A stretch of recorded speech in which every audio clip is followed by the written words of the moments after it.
live todas as terças e sextas a partir das 8 horas aqui no canal. Então já se inscreve e eu te vejo lá. O lutador covarde que botou pedras nas luvas. Meu amigo Lip Fonte, o Gold, também sobre vídeos bizarros, né? Sempre de vez em quando já tô vendo uns vídeos dele, é muito legal. Já parou pra se E bem, a gente já vai ver um cara que colocou pedras nas luvas, mano. Aqui é putaria, hein? Aqui o cara foi, como posso dizer, rato demais. assistir alguma luta de verdade de boxe na televisão ou então no computador? O boxe é um esporte de maluco pra caramba. Dois caras entram num ringue cercado de corda ali com o único objetivo de esmurrar a cara do outro até o outro cair. Bem Só que mesmo saudável, sendo uma bem disputa saudável. bem violenta por natureza, tem umas regras muito firmes ali dentro que servem justamente pra proteger a vida e o corpo dos atletas. Tem o tamanho certo da luva, tem o peso exato que cada lutador precisa ter, tem até a quantidade certa de pano que protege as mãos. Mas o que é que acontece quando um dos lutadores e um treinador canalha resolve jogar o manual das regras no lixo e transformar o esporte num ataque covarde? Pois é, aí o negócio muda completamente de figura. Então hoje a gente vai falar sobre um dos dias mais assustadores e mais revoltantes da história do esporte no mundo inteiro. A gente vai falar Sem contar o fato que mesmo você brigando, né, com tudo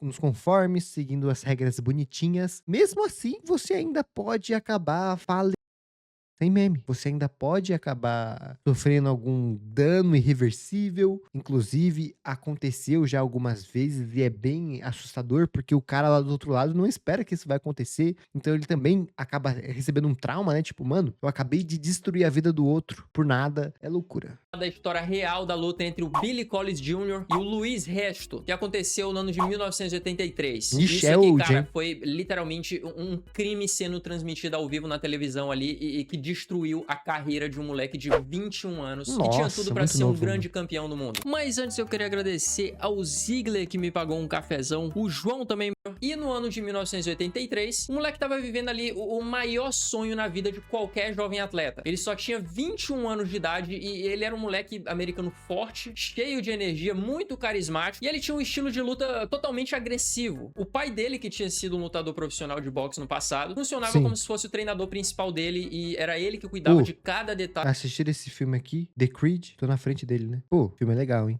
Quando eu assisti o filme, deu até vontade de eu sair correndo, começar a fazer aquelas corridas, tá ligado? Escutando a música, vestindo moletom. Caralho, eu sou muito foda. Pelo amor de Deus, o mundo é meu. Mas não, não é assim que funciona. Não é assim que manda top. Ali na carreira do filho com o maior orgulho do mundo. E o Billy, cara, ele tinha um currículo impecável nos rings. Ele tinha feito 14 lutas profissionais e ele tinha ganhado todas as 14 lutas. E o mais impressionante de tudo é que 11 dessas vitórias tinham sido por nocaute. Ou seja, 11 dessas vitórias ele tinha mandado Insano, o hein? adversário direto pra dormir no chão do ringue antes mesmo do tempo acabar. Ele tava totalmente invicto e todo mundo amava o estilo dele. Toda a imprensa especializada do esporte dos Estados Unidos dizia que o Billy Collins Jr. era a grande promessa e que era questão só de alguns meses pro moleque começar a disputar o cinturão de campeão mundial na Olha categoria só. dele. Então assim, o futuro do cara era brilhante, né? Promissor. Ele tava começando a ganhar muito dinheiro, o cara tava ficando famoso, ele tava aparecendo em alguns canais de televisão e foi aí que os empresários do boxe organizaram uma grande noite de lutas lá dentro do Madison Square Garden, lá em Nova York, que é considerado o templo sagrado das Já maiores vi o clube de disputas do luta, já. planeta. Só que pro Billy continuar subindo no ranking do mundo e ganhar mais moral com o público de Nova York, os organizadores precisavam encontrar algum adversário que fosse mais experiente, mas que servisse de escada ali pro moleque americano brilhar e conseguir mais um nocaute bonito pro currículo. E eles escolheram um lutador porto-riquenho chamado Luiz Resto, e o Resto era um cara veterano ali de quase 30 anos de idade, só que, cara, a carreira dele no boxe era bem mediana, bem paia mesmo. O cara não era nenhum monstro. Esses esportes aí é bem brutal, né, mano?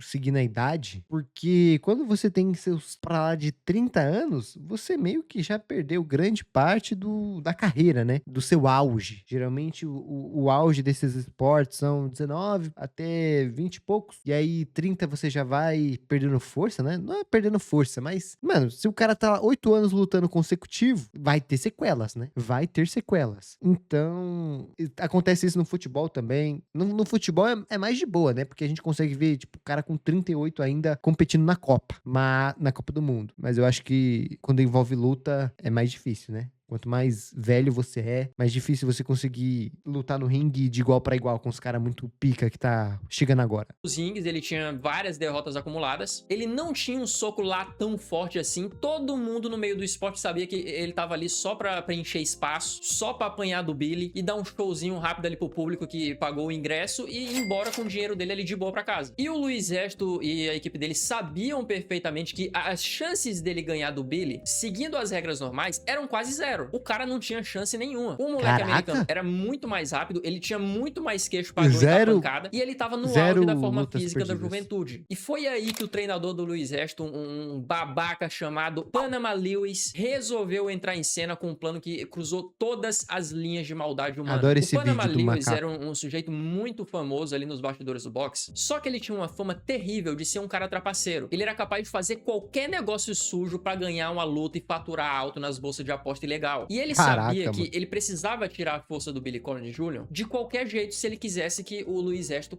saísse pelo menos ali com a vitória. E claro, com um bolso cheio de dinheiro sujo de aposta. E aí, algumas horas antes da luta começar, ele lá apostava no sempre na zebra, então. O treinador mandou todo mundo sair de perto e ficou completamente sozinho com o Luiz Resto pra preparar as luvas de luta que eles iam usar no combate. E aí ele pegou as luvas oficiais de boxe do Luiz Resto, fez um furinho escondido no tecido na parte de dentro e com as próprias mãos ele começou a puxar e arrancar toda aquela espuma de proteção que ficava lá entre as áreas do dedo. E ele tirou quase todo o enchimento que servia justamente para amortecer o impacto do soco e proteger tanto a luz de quem tá batendo, quanto o rosto de quem tá apanhando. Ou seja, a luva do Resto virou praticamente uma camada fina de couro por cima do osso da mão. Não tinha nenhuma proteção. Só que o Panama Lewis achou que só tirar a espuma da luva ainda era pouco para garantir o resultado que ele queria. Ele não podia perder as apostas que ele já tinha feito. Ele pegou as bandagens de pano que envolvia a mão do jogador antes de colocar a luva e misturou um pó químico chamado gesso de Paris. Ele misturou na água que foi usada para molhar os tecidos. E para quem não sabe como que funciona, o gesso de Paris é praticamente como se fosse aquele mesmo material rígido que os médicos usam nos hospitais para imobilizar e engessar o braço ou a perna de alguém que quebrou em algum acidente de trânsito. E aí, quando o tecido molhado com esse gesso começa a secar em contato com o calor humano, ele passa por uma reação química e vira praticamente uma pedra de concreto extremamente dura em poucos minutos. Ou seja, quando o Luiz Resto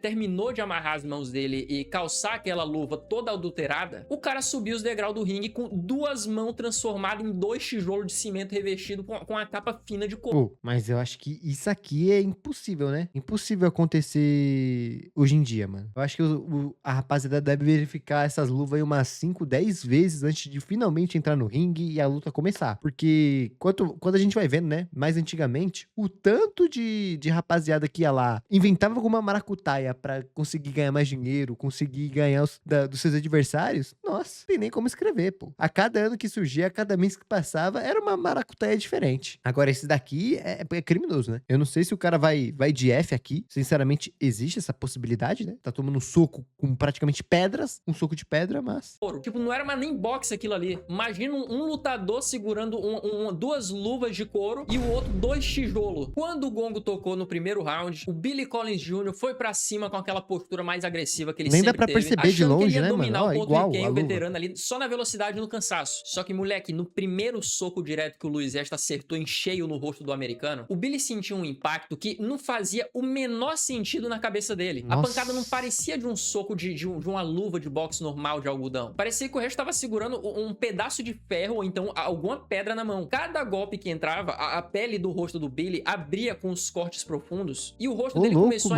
a inchar de um jeito que era muito esquisito. Isso não tava normal. Tipo, ele começou a inchar numa velocidade que até assustou os comentaristas que estavam transmitindo a luta na televisão ao vivo. E aí o Luiz Resto, que passou uma carreira inteira sendo um lutador que quase não machucava ninguém, tava conseguindo rasgar a cara do moleque ali invicto com uns jabs simples de esquerda. E aí o Billy, demonstrando uma coragem que foi, na verdade, o que acabou virando a própria ruína dele, se recusou a cair no chão ou a desistir da luta por conta própria. O moleque tinha muito orgulho, ele tava com o pai dele ali do lado e ele só continuou indo pra cima, tentando golpear e se defendendo da forma que ele podia. Só que a luta virou um massacre. Os socos de cimento que o Resto tava dando tava praticamente quebrando os ossos do cara e mesmo assim a luta foi só se estendendo, porque o Billy era muito valente. Ele não queria se entregar e como o juiz também não tinha percebido nada, ele não encerrou a luta. Lá pelo 5º round... Caraca, mano, mas me desculpa. Que juiz fuleiro é esse, mano? A cara do homem tá praticamente virando uma... Como posso dizer? Um hematoma gigantesco gigantesco, e aí o juiz não percebe que tem algo de errado. É igual você ver um coelho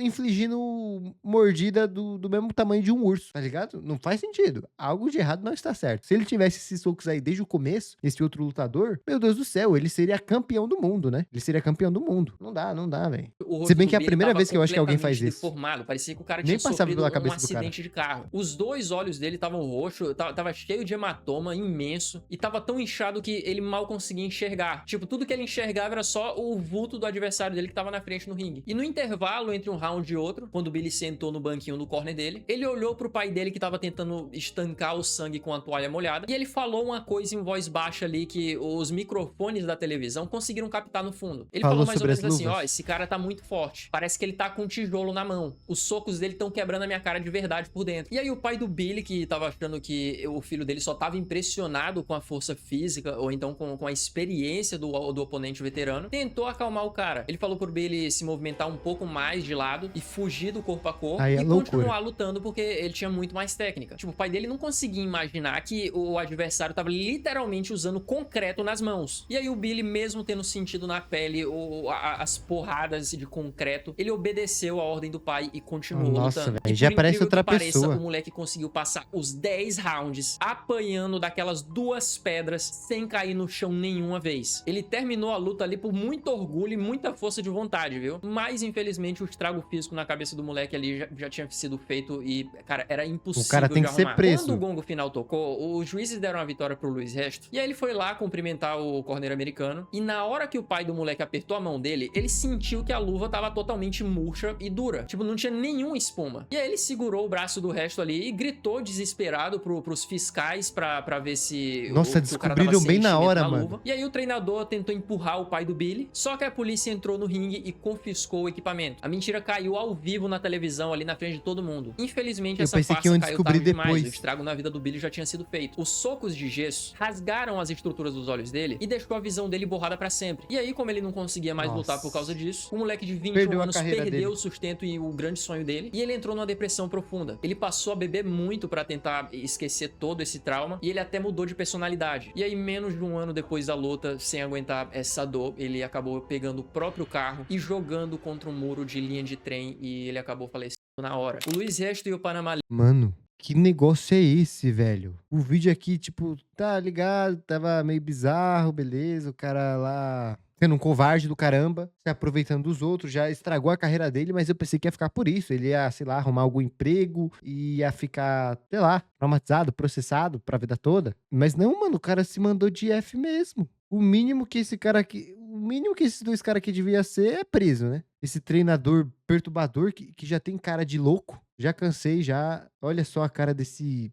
Meu Deus do céu. E o outro lá que ainda aceitou isso. Não dá. Foram julgados por agressão e porte de arma mortal. E o resto pegou 3 anos de cadeia e o treinador pegou 6 anos de tranca, além deles terem sido Olha, banidos do 3 boxe e pra 6 sempre. anos. Algumas décadas depois, no documentário, o Luiz Resto confessou que ele sabia que tinha todo aquele gesso desde o começo. Lógico e ele foi que lá sabia. pedir perdão pra viúva do Billy, mas ela falou que o choro dele não tirava o marido dela da sepultura. E por causa desse incidente, hoje em dia a gente tem aí fiscais que vistoriam as luvas antes de cada combate, justamente pra evitar que outra pessoa faça esse mesmo tipo de canalice. Mas é isso, rapaziada. Esse vídeo aqui eu tive a ideia porque teve alguma galera que comentou no outro vídeo que eu fiz do Prichard Column. E se vocês conhecem alguma história parecida com isso, Meu Deus, mano. O caso aqui realmente deu um 880, né? Foi meia hora mostrando quem ele era e tudo mais, aí depois, pum, o cara foi de F e nos deixou. Pelo menos, a única coisa boa é que agora não tem como mais fazer isso, né? Se bem que eu acho que mesmo depois dessa época, dessas luvas aí e tudo mais, eu acho que ainda tentaram boicotar de alguma forma, né? Tentaram boicotar de alguma forma, mano. Sempre vai vir esses caras que não conseguem nada, não conseguem lutar de igual pra igual e vai tentar alguma maracutaia pra passar por cima dos outros, né? Bizarro. E no fim, os caras ficam presos só por 3, 6 anos e pronto, já estão livres aí de novo, enquanto o outro perdeu a sua vida e a carreira promissora que ele tinha.